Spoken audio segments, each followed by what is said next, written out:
నమస్కారం. మీ కదంబ మాలిక ఛానల్కి స్వాగతం. దయచేసి మా ఛానల్ని సబ్స్క్రైబ్ చేసుకొని లైక్ చేసి షేర్ చేయండి. కింద ఉన్న డిస్క్రిప్షన్లో మా ఇతర వీడియో లింకులు కూడా ఇచ్చున్నాము. మీరు వాటిని కూడా ఒకసారి చూసి మీకు నచ్చితే కనుక మీ గ్రూప్స్లో ఫార్వర్డ్ చేసి మాకు సపోర్ట్ అందించండి. Thank you. కథ లేట్ అయినందుకు ఏమీ అనుకోద్దండి. కొన్ని అనివార్య కారణాల వలన కొంచెం ఇబ్బంది కలిగి ఈ పార్ట్ పెట్టడం లేట్ అయింది. నెక్స్ట్ నుంచి అలా అవ్వదు. ఒక పార్టే పెద్దగా పార్ట్లు చదివి ఈ ఒక్క కథని 3 పార్ట్ల కింద డివైడ్ చేసి ఎండ్ చేయాలని అనుకుంటున్నాను. మీ సపోర్టు నాకు చాలా అవసరము. దయచేసి అన్యదా భావించకుండా మా ఛానల్ని సబ్స్క్రైబ్ చేయండి. Thank you.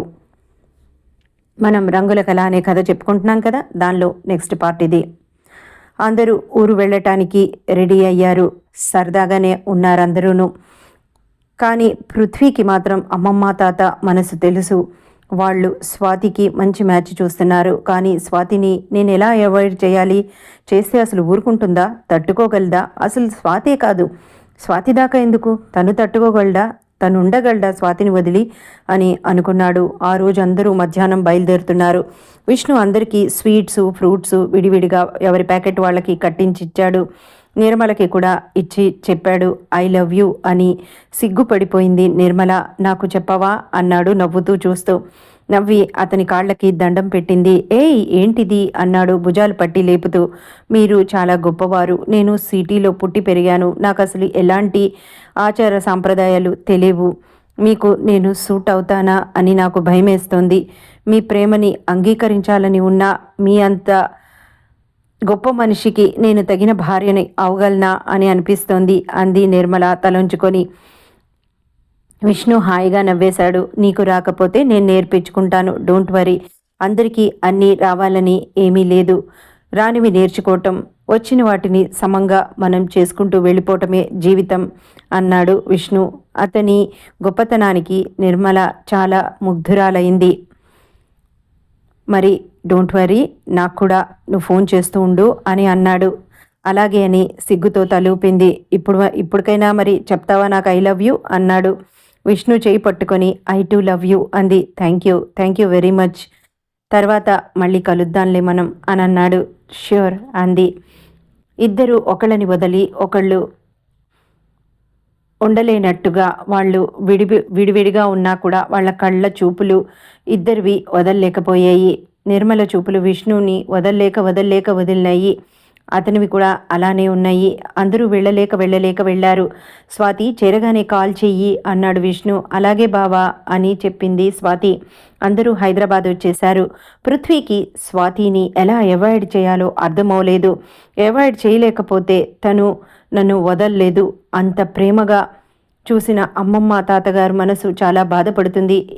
ఎలా అని తనలో తానే మదన పడసాగాడు పృథ్వీ. స్వాతి మెసేజ్ వచ్చింది. పృథ్వీ ఏం చేస్తున్నావు, ఎక్కడున్నావు అని. దివ్య తన వైపు రావటం చూసి ఐఎమ్ బిజీ విత్ దివ్య అని పెట్టాడు. ఏంటంత బిజీ అని పెట్టింది. కాబోయే శ్రీమతిగా తన డిమాండ్స్ తనకుంటాయి అని పెట్టాడు.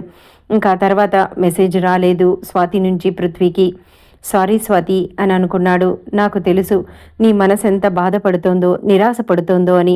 కానీ నీ భవిష్యత్తు కోసం ఇది తప్పదు స్వాతి అని అనుకున్నాడు మనసులో పృథ్వీ. ఆ రోజు నుంచి పృథ్వీలో చాలా మార్పు వచ్చింది. స్వాతి బయటపడకపోయినా భరించలేకపోతోంది. ఎప్పుడు పృథ్వీ ఒంటరిగా దొరకటం లేదు తనకి. అలా 2 రోజులైంది. ఒకరోజు పృథ్వీ లైబ్రరీలోంచి బయటికి వస్తుంటే ఎదురొచ్చి నిలబడింది అడ్డుగా. ఏయ్ ఏంటలా చూస్తున్నావు అన్నాడు పృథ్వీ. నేను నీతో మాట్లాడాలి అంది. క్యాంటీన్కి వెళ్దామా అన్నాడు. నో, ఇక్కడ కాదు. మరి ఇంకెక్కడా అన్నాడు. నాకు తెలీదు. నాకు ఒంటరిగా మరెక్కడికన్నా మనిద్దరమే ఉండాలి అని అన్నది స్వాతి. సరేరా అని ఇద్దరు కారు వైపు వెళ్ళారు. స్వాతి మొహం ఎర్రగా కందిపోయి ఉండటం గమనించాడు పృథ్వీ. కారులో కూర్చున్నాక కారు హైవే మీద పరుగులు పెట్టసాగింది. అది ఎక్కడికి వెళ్తోందో ఎంత దూరం వెళ్తోందో గమనించే స్థితిలో లేదు స్వాతి. చాలా దూరం వెళ్ళాక ఒక చిన్న బంగ్లా ముందర ఆగింది ఆ కారు. అది చాలా అందంగా ఉంది. చిన్నదే అయిన ఫామ్ హౌస్ చాలా బాగుంది. చుట్టూ పూల మొక్కలు ఎంతో ముచ్చటగా ఉంది. ఇక్కడ ఎవరు ఉండరు. నాకు ఇదంటే ఇష్టం. ఖాళీగా ఉన్నప్పుడు ఇక్కడికి వస్తూ ఉంటాను. నేను ఒంటరిగా ఇక్కడ ప్లెజెంట్‌గా గడుపుతూ ఉంటాను. నాకు ఈ ప్రదేశం అంటే చాలా ఇష్టం. ఇది నా మనసు అని అన్నాడు పృథ్వీ. స్వాతి దా లోపలికి అన్నాడు కీస్ తీస్తూ. లోపలికి వెళ్ళారిద్దరూ. దా కూర్చో అన్నాడు. సోఫాలో కూర్చుంది. 2 గ్లాసెస్‌లో ఆరెంజ్ జ్యూస్ పోసి తీసుకొచ్చి తన పక్కనే కూర్చున్నాడు. తాగు అన్నాడు. తీసుకుంది. చెప్పు ఏదన్నా చెప్పాలా అన్నాడు. ఆరెంజ్ జ్యూస్ సన్నగా సిప్ చేస్తూ సీరియస్గా అతన్నే చూస్తోంది. పృథ్వీకి అర్థమైంది. ఏమైంది అన్నట్లు తెలియనట్లు అడిగాడు. పృథ్వీ నువ్వు మారావా లేక నేను మారానా అంది. నవ్వి ఎందుకలా అడిగావు అన్నాడు. ఏం లేదు, మనిద్దరం best friends and best closures అవునా కాదా అంది.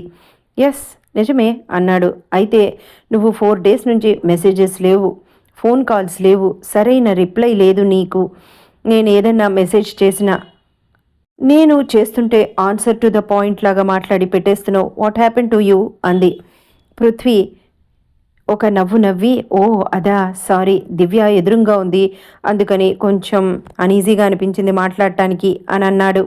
స్వాతి ముఖం ఇంకా ఎర్రబడిపోయింది. ఓ మెసేజ్ కూడా చేయలేనంత బిజీగా ఉన్నావా అంది. పృథ్వీకి బాధ అనిపించింది. గుండెలో మెలిపెట్టినట్టు అనిపించింది. అయినా కూడా స్వాతి చెయ్యి తన చేతిలోకి తీసుకున్నాడు. స్వాతి నన్ను మార్చిన వ్యక్తివి నువ్వే. నిజంగా నేను ఇప్పుడు నిజంగా చూసుకుంటున్నాను. నేను మీ ఊరు వచ్చాక నాకు అనుబంధాలు, వాటి విలువ, ప్రేమ, అనురాగం వీటన్నిటి గురించి చాలా బాగా అర్థమైంది. నేను ఇన్ని రోజులు ఏం పోగొట్టుకున్నాను, దేనికోసం వెంపర్లాడానో నాకు ఇప్పుడు అర్థమైంది. అంటే అంది. అంటే ఏం లేదు, మనం ప్రేమించే వాళ్ళకన్నా మనల్ని ప్రేమించే వాళ్ళు ఉండటం ఏ మనిషికైనా చాలా అదృష్టం. పాపం పిచ్చిదాన్లా నా కోసం నా చుట్టూ తిరుగుతున్న దివ్య ప్రేమ నాకు చాలా నచ్చింది. స్వాతి పృథ్వీ చేతిలోంచి తన చేయి లాగేసుకుంది. కత్తితో చీల్చినట్టు అనిపించింది పృథ్వీ మనసుకి. అయినా కూడా తన వైపు చూడలేదు.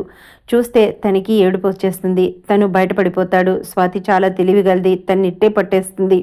ఓ అయితే న్యూ లైఫ్ స్టార్టింగ్ బిజీలో ఉన్నావన్నమాట అంది. ఎస్ అన్నాడు. కంగ్రాచులేషన్స్ పృథ్వీ అంది. థ్యాంక్స్ అన్నాడు. ఇద్దరి మధ్య కాసేపు మౌనం పరుగు తీసింది. సరే పృథ్వీ నేను వెళ్ళొస్తాను అంది. నువ్వేదో మాట్లాడాలన్నావు అన్నాడు. I got my answer Prithvi అంది.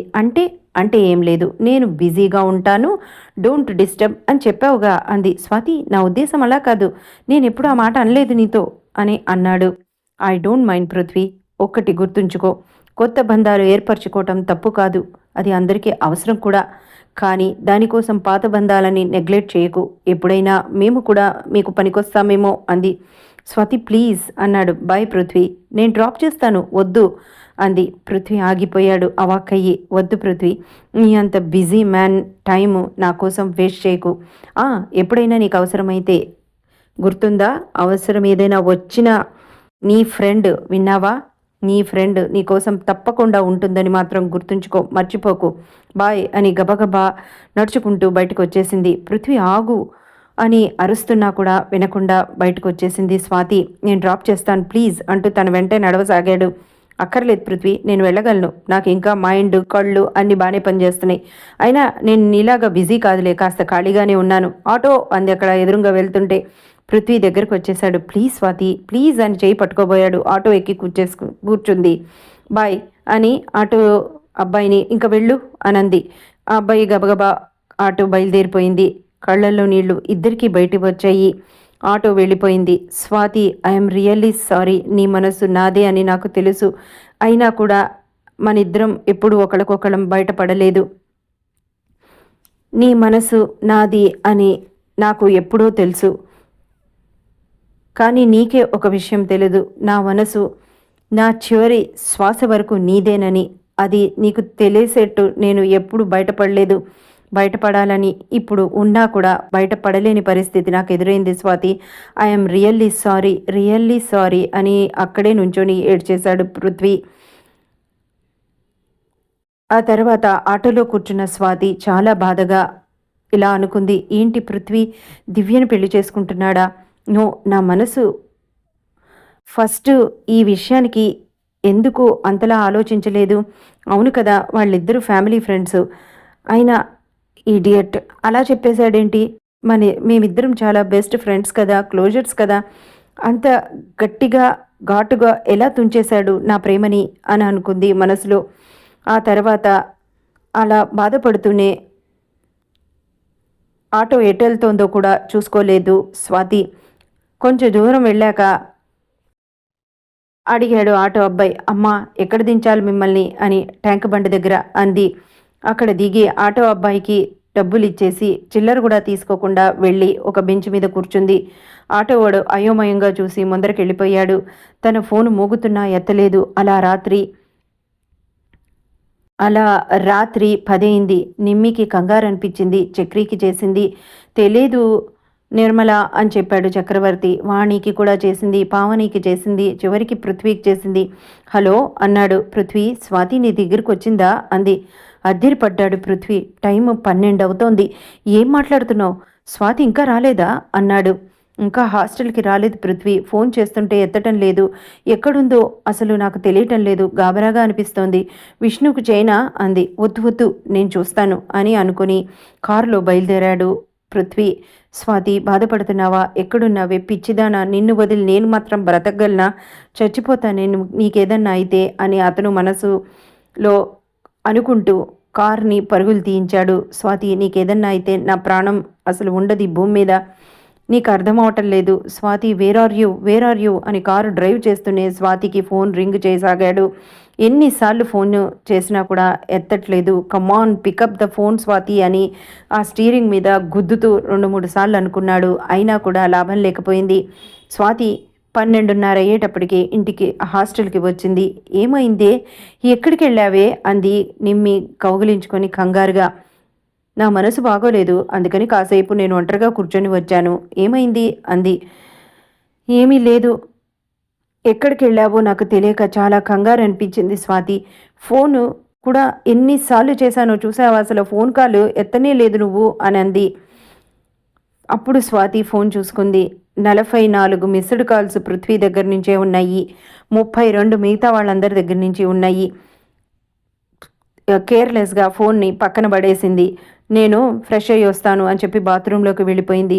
నిమ్మి ఆశ్చర్యపోయి అలాగే ఫస్ట్ టైం స్వాతిని కొత్తగా చూస్తూ నుంచుండిపోయింది.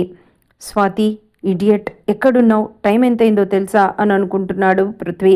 తర్వాత ఫోన్ చేశాడు. నిర్మల ఎత్తింది ఈసారి. హలో అనగానే స్వాతి యూ ఈడియట్ ఎక్కడున్నావు? టైం ఎంతైందో తెలుసా నీకు అసలు? పృథ్వీ నేను నిర్మల్ని అంది. నిర్మల సన్నటి గొంతుతో. స్వాతి వాష్రూమ్లో ఉంది అంది. Oh really I'm very sorry Nirmala. Swathi అనుకొని వచ్చిందా? అమ్మయ్య ఎక్కడుందిట అన్నాడు. తన మనసు బాగోలేదుట, అందుకని ఒంటరిగా కాసేపు గడిపి వచ్చిందిట అంది. అదే ఎక్కడికి వెళ్ళింది అన్నాడు. తెలియదు పృథ్వీ, ఏం మాట్లాడలేదు. పోనీలే ఇంటికి వచ్చేసింది కదా. సీరియస్గా ఉందా అని అన్నాడు. అవును చాలా సీరియస్గా ఉంది. వాష్రూమ్లోకి వెళ్ళింది. ఏమన్నా చెప్పనా అంది. ఏం అక్కర్లేదు, సేఫ్గా ఉంది కదా, ప్రశాంతంగా ఉంది నాకు కూడా ఇప్పుడు. తననేమి డిస్టర్బ్ చేయకులే, ఈరోజు గడిస్తే రేపు అడగచ్చు మనం అని అన్నాడు. అలాగే పృథ్వీ అని నిర్మల ఫోన్ పెట్టేసింది. తర్వాత నిర్మల స్వాతి బాత్రూంలోంచి రాగానే నిర్మల అడిగింది, ఏమిటే ఎక్కడికి వెళ్ళావే, ఏం జరిగిందే అని. స్వాతి నవ్వి నేనేం చిన్నపిల్లను కాను తప్పిపోవడానికి అంది. లైట్ ఆఫ్ చెయ్యి, పడుకుంటాను, నాకు తలనొప్పిగా ఉంది అని పడుకుంది. నిర్మల తలగోక్కుంటూ అయోమయంగా తలూపి లైట్ ఆఫ్ చేసి స్వాతి పక్కనే పడుకుంది. చీకట్లో స్వాతి కళ్ళల్లో నీళ్లు పక్కకి జారినయ్యి. మెసేజ్ వచ్చింది. చూసింది. ఏంటి స్వాతి ఇది? ఎంత కంగారు పడ్డానో తెలుసా? నా గుండె ఆగినంత పనైంది. ఎక్కడికి వెళ్ళావు? సారీ, ఐఎమ్ వెరీ సారీ అని పెట్టాడు. నేను ఎక్కడికి వెళ్తే నీకెందుకు? నీ అంత బిజీ కాదులే, నాకు పని పాట లేదు, అందుకే ఊరి మీద ఊరేగడానికి వెళ్ళాను, సరేనా? నా గురించి ఆలోచించి అలసిపోకు, టైం వేస్ట్ చేసుకోకు, good night and good bye అని పెట్టింది మెసేజ్. నవ్వు బొమ్మలు వచ్చాయి ఆ టేపు నుంచి. ఒకప్పుడు నన్ను కోపము తగ్గించుకోమని చెప్పావు, ఇప్పుడు తమరికెందుకంత కోపం అని పెట్టాడు. పృథ్వీ నాకేం కోపం లేదు, please don't disturb, bye, I'm free now. నీకు ఆ విషయం నీకు తెలుస్తోందో తెలియట్లేదో, నాకు నీ గురించి ఆలోచించే పని తప్పింది అంది. రియల్లీ? అయితే ఓకే, పడుకో, పడుకో మై డియర్ ఫ్రెండ్. నా గురించి నిజంగా నువ్వు ఆలోచించవని తెలిస్తే నేను కూడా ఫ్రీయే అన్నాడు. తమరు మెసేజ్లు పెట్టడం ఆపితే నేను పడుకుంటాను అని పెట్టింది కోపంగా. నవ్వుకుంటూ సరే ఓకే బాయ్, పడుకో, గుడ్ నైట్ స్వాతి అని పెట్టాడు పృథ్వీ. తను సమాధానం చెప్పలేదు. స్వాతి, నిన్ను నేను మర్చిపోలేము, కానీ నీకు చాలా మంచి ఆపర్చునిటీస్ ఉన్నాయి. I don't want to spoil it. నిజంగా నా ఆలోచనల నుంచి నువ్వు ఫ్రీ అవటమే నాకు కావాలి, కానీ నీ ఆలోచనల నుంచి నా చివరి శ్వాస వరకు నేను ఫ్రీ అవ్వను, అసలు అవ్వాలని కూడా నేను అనుకోను అని అనుకున్నాడు పృథ్వీ బాధగా. మన్నాడు కాలేజీలో చక్రి పృథ్వీ కలిసి వస్తుంటే ఎదురైంది స్వాతి. గుడ్ మార్నింగ్ అన్నాడు చక్రి. గుడ్ మార్నింగ్ అంది స్వాతి. ఎక్కడికి, క్లాస్కా అన్నాడు. అవును, క్లాస్కి కాక ఇంకెక్కడికి వెళ్తాను అని అంది స్వాతి. చక్రి ఎందుకు అలా కోపంగా ఉంది అని అనుకుని ఆశ్చర్యపోయాడు. అవును, ఇంకెక్కడికి అన్న ప్లాన్ ఉందా నీకు ఈవినింగ్ అని అన్నాడు. చూడు, నాకు పని పాట ఏమీ లేదు, ఊరు మీద ఊరేగడానికి వెళ్ళాలి, సరేనా? నాకు పనుంది, నీ పని నువ్వు చూసుకో, బాయ్ అని చెప్పేసి వెళ్ళిపోయింది. నేనేమన్నానురా, తనేమన్నదిరా, నాకేం అర్థమవట్లేదు అన్నాడు చక్రి. పృథ్వీ దారా అనేసి భుజం చుట్టూ చెయ్యేసి లోపలికి వెళ్ళిపోయారు. అసలు చక్రికి ఇప్పుడు కూడా అర్థమవునేది ఏంటంటే, అసలు తను ఏమన్నా అన్నాడా, తను ఏమన్నా తప్పుగా మాట్లాడా అని తనకి తనే అనుకున్నాడు. ఏమైంది వాళ్ళ, ఎందుకంత హాట్గా ఉంది స్వాతి అని అనుకున్నాడు చక్రి. పృథ్వీ నవ్వుకున్నాడు. యువతలకి వచ్చాక స్వాతి కళ్ళలోకి నీళ్లు వచ్చాయి, ఆగలేదింకా. ఎంత నిబ్బరంగా ఉన్నాడు, ఏం జరగనట్టు ఉన్నాడు. నేను ఇలా డీలా పడాల్సింది కాదు, నేను కూడా ధైర్యంగానే ఉండాలి అని అనుకుంది. కానీ నేను అలా ఎందుకు ఉండలేకపోతున్నాను అని తనలో తనే చాలా బాధపడింది స్వాతి. భగవంతుడా అని కళ్ళు తుడుచుకొని క్లాస్కి వెళ్ళిపోయింది. ఆ రోజు నుంచి 2-3 రోజులు గడిచిపోయినాయి. పృథ్వీ నుంచి మెసేజ్లు లేవు. తన బాధ చెప్పుకునేందుకు కూడా ఎవరికి చెప్పాలన్నా కూడా చాలా సిగ్గుగా అనిపించింది స్వాతికి. తను ఇంత ఫూలిష్గా ఎలా ప్రవర్తించింది, ఎలా ఆలోచించింది అని అనుకుంది తనకి తనే. నేను ఉండలేకపోతున్నాను, అసలు పూర్తిగా మానేసినా కూడా నీకేం అనిపించట్లేదా పృథ్వీ అని అనుకుంది. నేను పిచ్చిదాన్ని అయిపోతానేమో, చచ్చిపోతానేమో, అంత ధైర్యం నాకు లేదురా పృథ్వీ, నీ విషయంలో అంత ధైర్యం లేదు, నా మనసు ఎప్పుడో నీదైపోయింది అని బాధపడసాగింది. భుజం మీద చేయి పడింది, ఉలిక్కి పడింది స్వాతి. ఎదురుగా పృథ్వీ. ఏంటంత ఆలోచన అన్నాడు. ఏం కావాలి నీకు అంది సీరియస్గా. నా ఫ్రెండ్ అన్నాడు. మీ అంత గొప్పవారితో స్నేహం చేసేంత వారం కాదులే నాయనా మేము అంది. కమ్మాన్ స్వాతి, ఏంటిది, నేను బిజీలో ఉండి మెసేజ్ చేయకపోతే ఎంత కోపమా అన్నాడు. వదులు అంది చేయి విడిపించుకోవటానికి లాక్కుంటూ. నెవర్, నేను వదలను అన్నాడు. చంపుతా వదలకపోతే అంది. చంపు, నీ చేతిలో చావటం కంటే ఇంకేం కావాలి అన్నాడు. ఏంటిది, వదులు అంది స్వాతి. నిన్ను పట్టుకు కూర్చోవడానికి రాలేదు, నీతో ఒక విషయం చెప్పిపోదామని వచ్చాను అన్నాడు సీరియస్గా పృథ్వీ కూడా.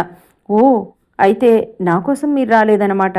ఏంటో తమరు చెప్పాలనుకున్న విషయం చెప్పండి అంది స్వాతి. ప్లీజ్ నా మాట విను అన్నాడు గట్టిగా కోపంగా. స్వాతి గింజుకోవటం ఆపి చెప్పు అంది. స్వాతి, నా ఎగ్జామ్స్ ఈ నెల 24th అయిపోతాయి తెలుసు అంది. 29th I'm going to US అన్నాడు. స్వాతి పృథ్వీ వైపు అయోమయంగా చూస్తోంది. ఏం చెప్పాలో తెలియక. ఎందుకు అంది కష్టం మీద.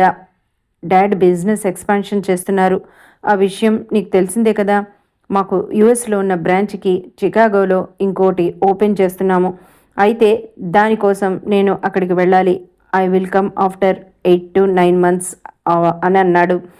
8 months 9 months తర్వాత నేను అక్కడ చూడాల్సిన పనులు చాలా ఉన్నాయి స్వాతి, తప్పదు. నీకు చెప్దామని 3 days నుంచి ట్రై చేస్తున్నాను, బట్ యు ఆర్ యాంగ్రీ అన్నాడు. స్వాతి తల ఉంచుకొని కూర్చుంది మౌనంగా. స్వాతి అన్నాడు, పలకలేదు. ఇంకా కంట్రోల్ చేసుకోవటం చాలా కష్టం అనిపించింది స్వాతికి. కళ్ళల్లో నీళ్లు పక్కకి బుగ్గల మించి కారసాగాయి. భుజం చుట్టూ చేయి వేసి దగ్గరికి తీసుకున్నాడు. నన్ను వదిలి అంత దూరం అన్ని రోజులు వెళ్ళిపోతావా పృథ్వీ అంది. పృథ్వీ కళ్ళల్లో కూడా నీళ్లు ఇంకా ఆగలేదు. బయటకు వచ్చేసే. ఏ పిచ్చి, నిన్ను వదలడం ఏంటి, అది ఎప్పుడు జరగదు, నా ప్రాణం ఉండగా జరగదు, నేను ఎప్పుడు నీ బెస్ట్ క్లోజర్నే అన్నాడు. కాదు, అందుకే కదా వెళ్ళిపోతున్నావు అంది. లేదు స్వాతి, చూడు లైఫ్లో సెటిల్ అవ్వాలి కదా, స్టూడెంట్ లైఫ్ అయిపోయింది, మరి నీ ఫ్రెండ్ లైఫ్లో సెటిల్ అవ్వద్దా, మంచి బిజినెస్ మ్యాన్గా ఎదగద్దా అన్నాడు. తప్పకుండా ఎదగాలి పృథ్వీ, నీ లైఫ్లో మంచిగా సెటిల్ అవ్వాలి, పైకి రావాలి, మనస్ఫూర్తిగా అలా నువ్వు బాగుండాలని నేను కోరుకుంటాను. నాకు తెలుసు స్వాతి, నువ్వు అలా అనుకుంటావని అన్నాడు. అయితే పెళ్ళెప్పుడు అంది. నవ్వి నీ పెళ్ళై నాకు చేసుకుంటాలే అన్నాడు. నా పెళ్లితో నీకేం సంబంధం అంది కోపంగా. నవ్వి ఇంత రౌడీరాణికి కాబోయే మొగుడెవరో చూడాలి కదా, అప్పుడు నా పెళ్ళి అన్నాడు. దానికి దీనికి సంబంధం ఏముంది, నీ పెళ్ళైనాక నా పెళ్ళి అంది స్వాతి. స్వాతి, ఈ విషయం ఇంకా ఎవరికీ నేను చెప్పలేదు, ఇప్పుడు నీకే చెప్తున్నాను. నాకు చాలా దిగులుగా ఉంది పృథ్వీ, ఎందుకో నాకు తెలియదు అంది. నో, అలా అనకూడదు, అలా ఉండకూడదు. చూడు, లైఫ్లో మన ఇద్దరం చాలా బాగా సెటిల్ అవ్వాలి, మన లైఫ్ పార్ట్నర్స్ వచ్చినా కూడా మనం ఇద్దరం ఇలానే ఉండాలి అన్నాడు. నవ్వింది. ఏమిటి నవ్వుతున్నావు అన్నాడు పృథ్వీ. నువ్వు తెలిసి మాట్లాడుతున్నావో తెలియక మాట్లాడుతున్నావో నాకు అర్థమవట్లేదు అంది. ఏంటి అన్నాడు మామూలుగా తన ధోరణి తీసుకురావాలని. ఒక ఆడ మొగ తిరిగితేనే అనుమానించే లోకం, స్నేహాన్ని అర్థం చేసుకునే విశాల భావాలు ఇంకా మన సమాజానికి రాలేదు అంది. నాకవన్నీ అనవసరం అన్నాడు. దివ్య ఒప్పుకోకపోతే అంది. స్వాతిని చూశాడు. చెప్పు అంది. అయితే వదలను, అయినా కూడా వదలను అన్నాడు. ఎవరిని అంది. నవ్వాడు. ఇప్పుడు లేని ప్రాబ్లమ్స్ గురించి ఎందుకు అన్నాడు. సరే పృథ్వీ, ఆల్ ది బెస్ట్, జాగ్రత్తగా వెళ్ళిరా, నాకు ఒక ప్రామిస్ చేస్తావా అంది. ఏంటి చెప్పు అన్నాడు. చెబితే కానీ చేయవా అంది. స్వాతి చెయ్యి తన చేతిలోకి తీసుకొని నీకేం కావాలంటే అది, ఐఎమ్ ప్రామిసింగ్ యూ అన్నాడు. పృథ్వీ జాగ్రత్త, నువ్వు ఎక్స్పెక్ట్ చేయండి అడిగితే అంది. నవ్వి తలంచుకున్నాడు. ఓకే, నీకు ఎంత బాధ కలిగినా ఎంత కోపం వచ్చినా నిన్ను నువ్వు హర్ట్ చేసుకోను అని నా ఫ్రెండ్ని నాకు జాగ్రత్తగా ఈ 9 నెలల తర్వాత చూపిస్తాను అని మాటిస్తావా అంది. స్వాతి అన్నాడు కళ్ళల్లో నీళ్లతో. అవును పృథ్వీ, నేను నీ పక్కన ఉండగా నాకు ఆ భయం లేదు, నీ గురించే ఆలోచిస్తూ ఉంటాను ఇప్పుడు అంది. ఇంకా పృథ్వీ ఆపుకోలేకపోయాడు. స్వాతిని గట్టిగా దగ్గరకు తీసుకొని హక్ చేసుకున్నాడు. స్వాతి ఏడ్చేసింది. నో స్వాతి, ఏడవకు ప్లీజ్ అన్నాడు. స్వాతి నుదుటి మీద ముద్దు పెట్టి మనిద్దరిని ఎవ్వరు విడదీయలేరు అన్నాడు. చివరికి ఆ దేవుడు కూడా అన్నాడు. తెలుసు, ఆ దేవుడు విడదీయడం లేదు, నువ్వే విడదీస్తున్నావు అంది. లేదు స్వాతి, నిజంగా నేను బిజినెస్ పని మీదే వెళ్తున్నాను, నన్ను నవ్వుతూ పంపించు, నీ సెకండ్ ఇయర్ ఎగ్జామ్స్ అయిపోయే నాటికి నేను వచ్చేస్తాను అన్నాడు. స్వాతి ఏం మాట్లాడలేదు, విన్నది. వెళ్దామా అన్నాడు. వద్దు, ఇంకాసేపు ఇక్కడే కూర్చుందాం అంది అతను చేయి పట్టుకుంటూ. స్వాతి, ఇది పబ్లిక్ పార్క్, ఎవరైనా చూస్తే ఏమన్నా అనుకుంటారు అన్నాడు. ఎవరిని, నిన్న నన్న అంది. నవ్వి ఇద్దరు నేను అన్నాడు. ఐ డోంట్ కేర్ అంది. మొండి పిల్ల అన్నాడు. నవ్వింది. అన్నీ సర్దుకున్నావా అంది. లేదు, ఇంకా స్టార్ట్ చేయాలి అన్నాడు. నాకు కాల్స్ అన్నా మెసేజెస్ అన్నా చేసే తీరికన్నా ఉంటుందా బిజినెస్ మ్యాన్ గారికి అంది. Swathi, I will do, please బాధపడకు అన్నాడు. ఓకే పృథ్వీ, నువ్వు లైఫ్లో మంచిగా అభివృద్ధి సాధించాలని, అన్నింట్లో నెంబర్ 1గా ఉండాలని ఆ దేవుణ్ణి నేను మనస్ఫూర్తిగా కోరుకుంటాను అంది. థ్యాంక్ యూ, నీలాంటి ఫ్రెండ్ పక్కనుంటే నాకేం తక్కువ, ఐ విల్ డూ ఎనీథింగ్ అన్నాడు. ఇద్దరు ఒకరి చేయి ఒకరు పట్టుకుని బయటకు వచ్చారు. ఎంత ఆపుకున్నా స్వాతి కంట్రోల్ చేసుకోలేకపోవటం, చాలా కష్టంగా ఉండడం, ఇవన్నీ గమనిస్తూనే ఉన్నాడు పృథ్వీ. స్వాతి మౌనంగా నడుస్తుంటే, స్వాతి రేపు మా ఇంటికి రా అన్నాడు.